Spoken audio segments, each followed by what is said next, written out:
fabric. Remember when I asked you to mark the chair with an arrow and a U, or a little stripe? It's for the nap. Especially with velvets, it's important to face your fabric the correct way. Velvets are woven with an upright pile or a directional pile. To determine the nap, run your hand back and forth across the pile surface.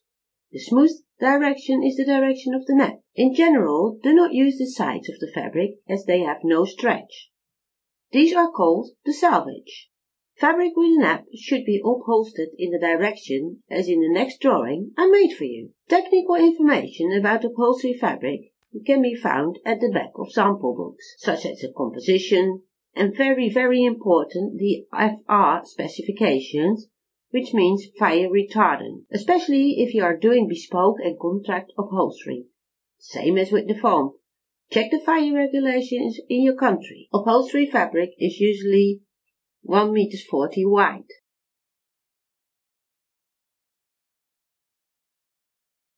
Reports means patterns. We will talk about that later.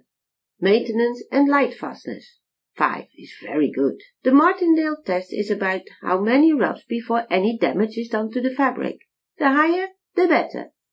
As from approximately 30,000 rubs, fabric is suitable for upholstery. The specs should also tell you if the fabric is suitable for your project, for example domestic use or contract, like a restaurant.